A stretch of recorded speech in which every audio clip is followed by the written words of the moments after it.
Welcome to your new favorite podcast, Two Chicks with Hiking Sticks, with your hosts, Monica.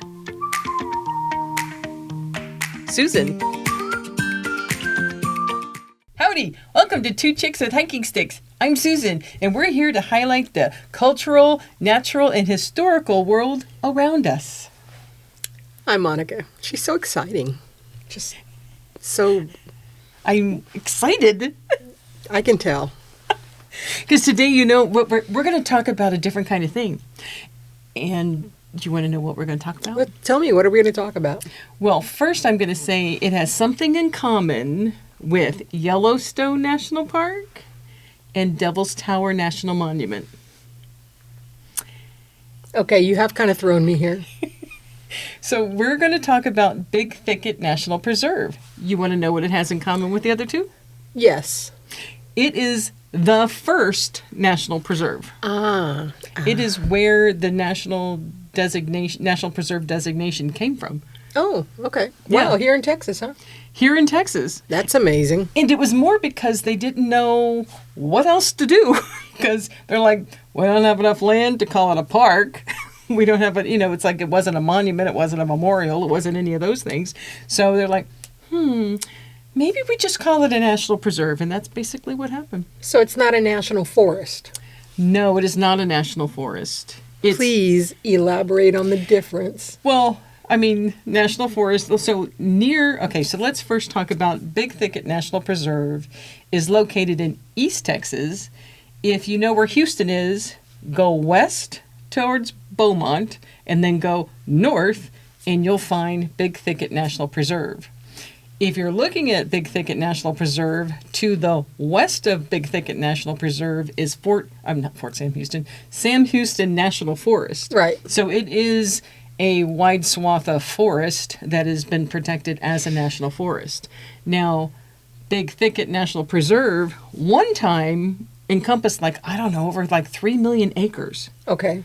But they're dwindled down to 113,000 acres. So there's really not a forest there. Is it because of foresting? Yeah. So we're going to be talking about that. Okay. So anyhow, that's kind of where Big Thicket is. And it's an interesting shaped place if you've ever been there. Have you ever been there? You know what? I thought I had, but I think I was closer to the National Forest. I was up in Martin Dees State Park, up in that area. And I think Martin Dees is closer to the National Forest than the Big Thicket. Or, I don't know, it could be close to the Big Thicket too. What do I know? I don't know, but you make me want to say, if I would... Stop, man. God. Not Prince. No, go ahead and do it. I love the Wizard of Oz. Well, and the thing I think that is interesting about this place is that, one, it's in this part of Texas that there ain't a whole lot near it.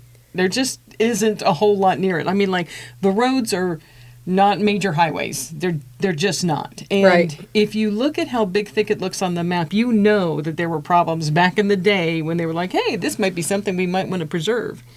Because the way it looks on a map, and you'd have to go to nps.gov to look at the map, or you can look on your NPS app. When you look at the map of Big Thicket, it looks almost like a crow's foot.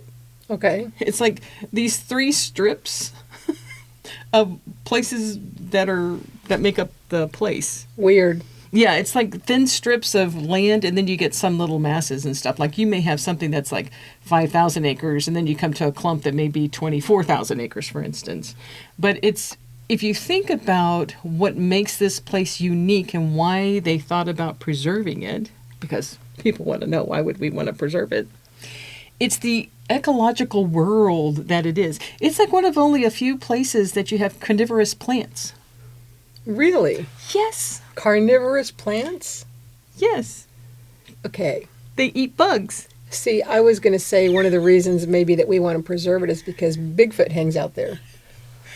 There have been Bigfoot sightings in this part of Texas, in the National Forest, and in Big Thicket. I'm serious. I don't know what part of the forest she goes to or what part of the thicket. Oh, my God. Somebody please look this up and back me up. It's true. It's true. Well, it may be true, but let me just say, okay, so if you want to go visit Big Thicket National Preserve, I highly recommend that you plan in advance. because it's so spread out. It actually crosses into 7 different counties in Texas. Wow. Yeah. And again, remember, I said it's like 113,000 acres. It's not like it's big. Right. But it crosses over because it's got these long strands of like waterways and things, because you can go canoeing out there. You can obviously go camping out there. You can go fishing out there. You can go hiking. There's a ton of outdoor activities that you can do. Right. But you really have to study where you want to go. Now, the heart of Big Thicket is in, I call it Kuntz. I think that's how you say it, Kuntz, Texas. And when I went... when I went in July. Oh, humid. It was really hot and humid. And yeah. Very hot. Hey, it was the same year I went to Hot Springs, and I said it was hot and humid. You are a glutton for punishment. Well, I was eager to get on the road and start seeing my national park places, so there you go. Well, there you go. So anyhow, but so Kuntz is where I stayed. There, you can drive 30 miles over to Beaumont if you want to stay in like a bigger city. Beaumont's not a huge city, but it's a bigger city than some of these other ones. And that's probably where you're going to need to stay, but you're going to just have to drive the 30 miles back into, if you want to get to the visitor center of Big Thicket. Okay. So it's someplace that you really do have to deliberately want to go there. Yeah, you have to deliberately want to go there, and you have to have your own transportation, because if you want to drive around, you can.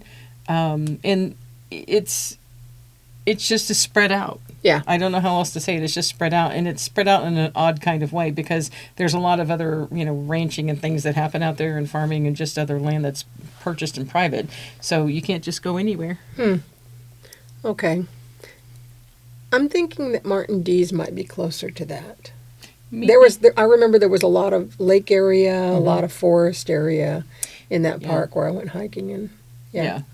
That was the first time that I went hiking and determined that I should not hike with my mouth open.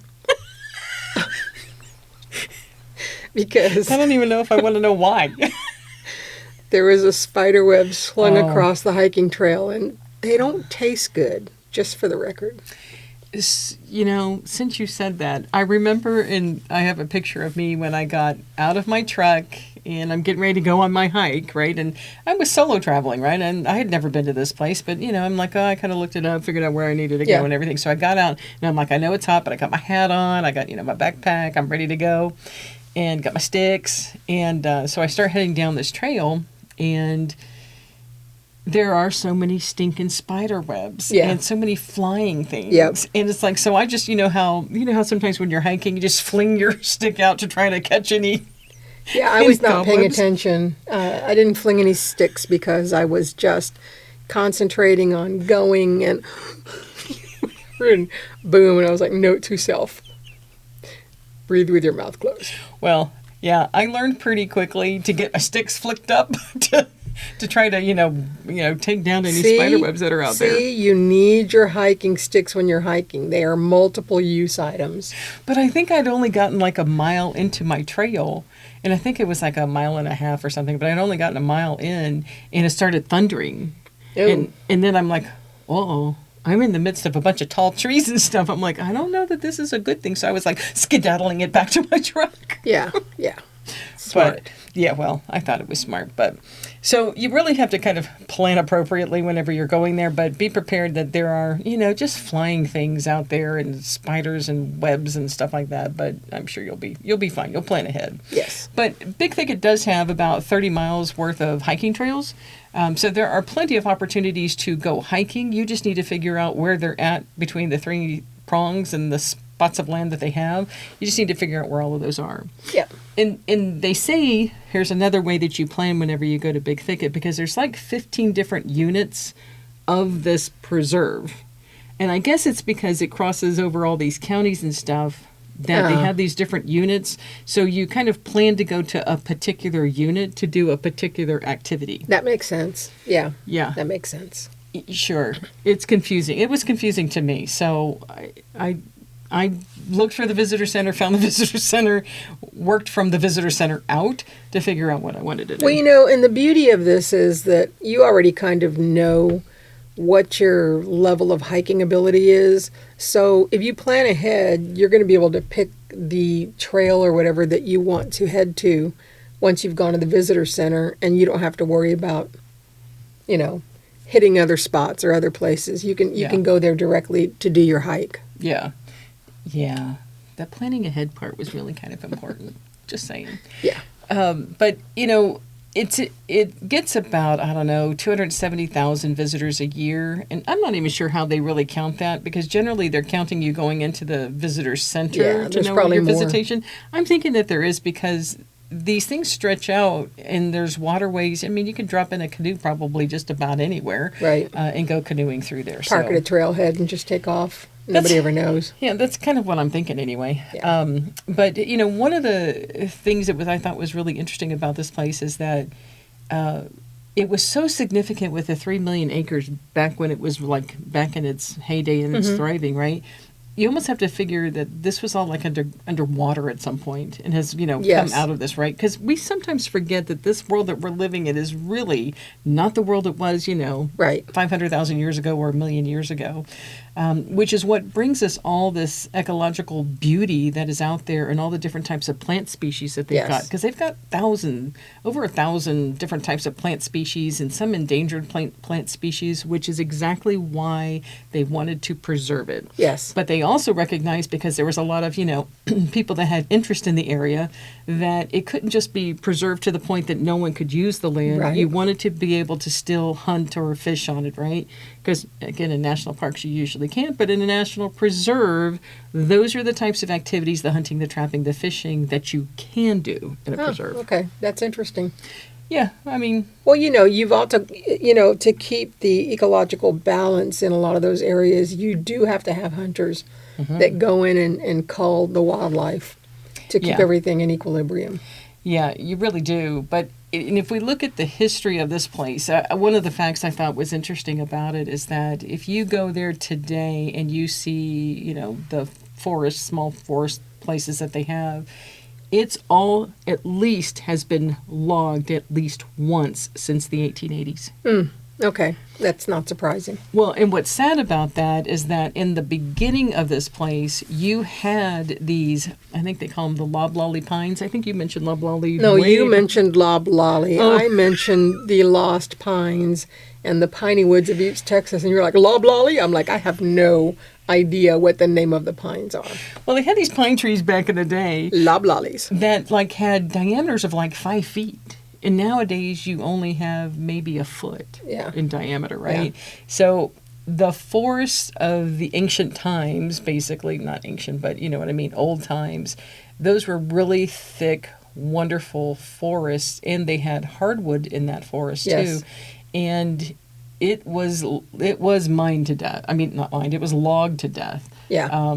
And so that was a lot of the hesitation, because back in the 20s and the 30s, people wanted to preserve this place.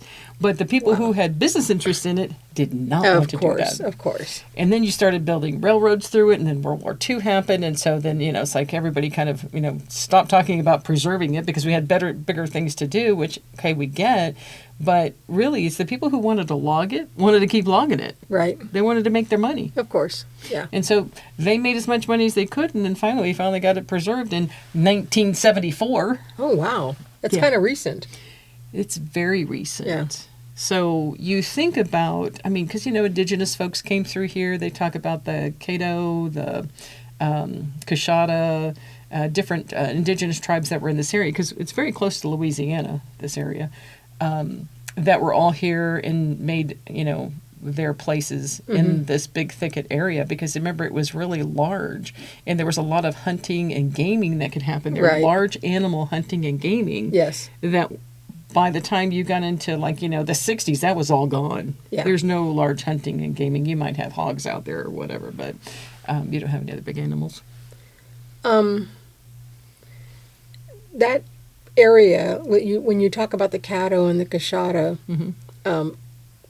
the Caddo part, and if you go further north from there, is where Caddo Lake State Park is.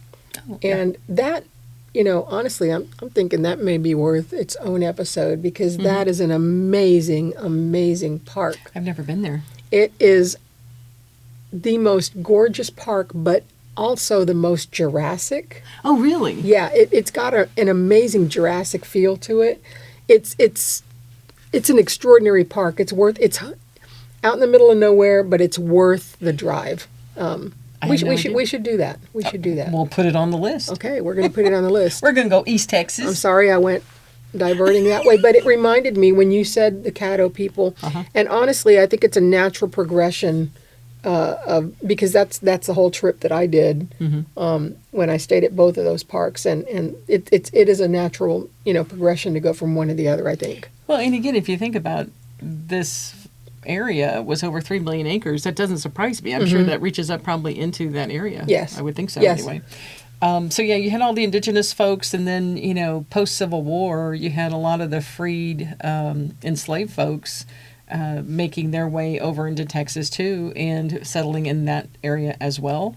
It's just kind of interesting to see how it's turned and thrived as best as it can, even through all the logging that has taken place.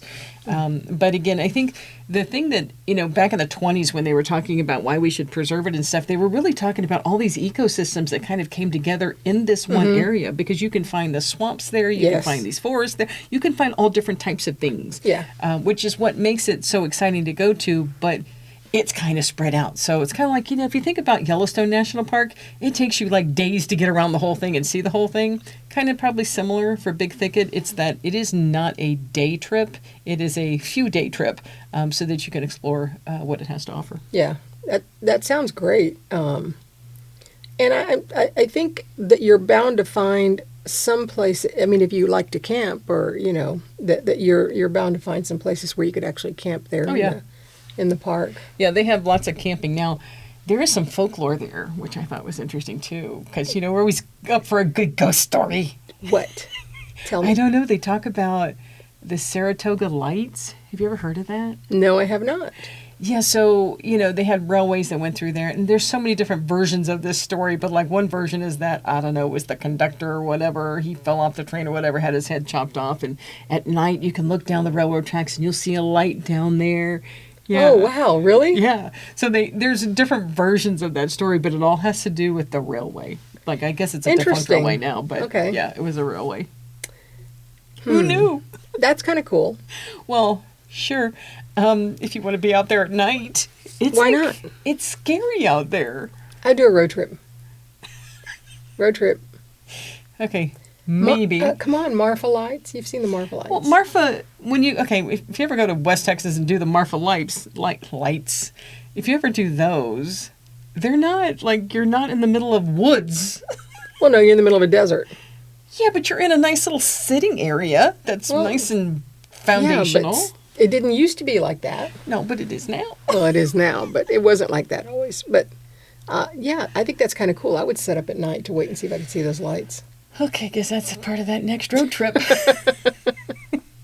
Yeah, so, but it's, again, the folklore that's out there because of, the many different people that worked out there, what have you, logging and then the railway and all that stuff. And I just thought that was kind of cool. It is cool. I've never heard of the Saratoga Lights. Yeah. I think it goes by many different names, but Saratoga Lights is what stuck in my head, so. But yeah, so that's Big Thicket. So then I would just like to add, if this is one of those places that you decide to go visit and you decide to go hike, and maybe you're one of those people that doesn't care about stopping at the visitor center, if you're going to go hiking in these areas and you're not stopping somewhere, then you definitely want to leave your plans with someone.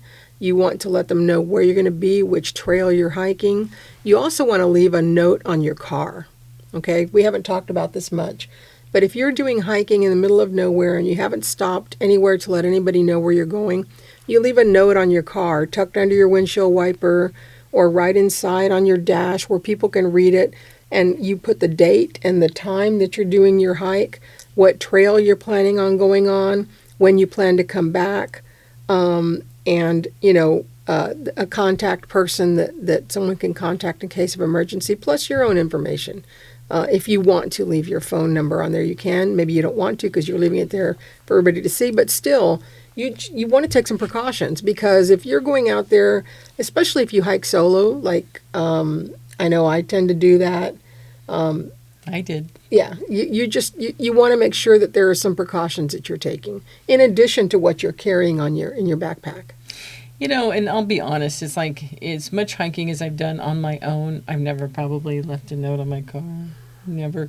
But usually I've texted somebody to let them know I'm doing this hike. So at least somebody knows that I went somewhere, and that if they don't have a sign of life, proof of life in 24 hours, they need to call someone. There are things now that are a little bit easier for us to do stuff like that. We've got technology now that allows us to use satellite phones or satellites for emergency and things on your watches. We're going to talk about that in some upcoming episodes. Yes. Safety issues and things that you can use on your body to make sure that you're okay. But yeah, I mean, even that's the simplest thing. Just leave a note on your car. Yeah. Yeah. It's a great idea. I know. So between us, if you haven't figured out, she's the proper planner. I'm like, I'm doing what feels right. Yeah. And we'll see who lives the longest. And look, she's still alive. I have somehow persevered. I don't know how either, but It's a wonder. it's a wonder. So, Big Thicket, East Texas. If you go, plan ahead and take a couple of days to really enjoy it, because it is such a luscious, and I really use that word luscious, because East Texas can be luscious, is a luscious place to go in terms of everything that's around there, plants and all the ecology stuff. That whole part of Texas is a really such a not dichotomy, just a different beast. It's just the forests, and then you start seeing the swamps, and then, like I said, when you get up to Caddo, you've got the trees The and the beautiful- moss and yeah. the rivers, and just it's a wild area. Yeah, because you can really tell when you drive from San Antonio through Texas going east how the trees get taller. 'Cause, Yeah. like when you're coming into central Texas, you get what I always call squatty body The trees. puny trees. Yeah, squatty bodies. And then they become skinnier as they go east or go west. Yeah. So yeah, it's just something to enjoy in Texas. So. Most definitely. And there's a lot of things in those general areas, especially if you're traveling like through the Houston area, the painted churches. Have you been to those? Yeah, I've done the painted Yeah, churches. you could make a whole road trip out of East Texas. Yeah. It would be fun. Yeah. So there you go. Big Thicket National Preserve, the first national preserve that started us doing national preserves. There are currently 19 national preserves under the National Park Service unit. I think it's just cool that we save that land, we protect that land, and Yes. we still let it be used for natural things such Yes. as hunting and fishing. So there you Yes. go. So if you find this exciting and you find us particularly exciting and entertaining, please subscribe to our podcast here on YouTube. Subscribe to our podcast. Give us a like. Share if you find this interesting and you think somebody else might find it interesting. And let us know if you spot Bigfoot. Because you never know. I want to know. I want to know. You never know. You never when know. He might pop up. You never know. All right. I guess until next time, make sure you go hike your own hike. And we will check you later. Bye. Bye.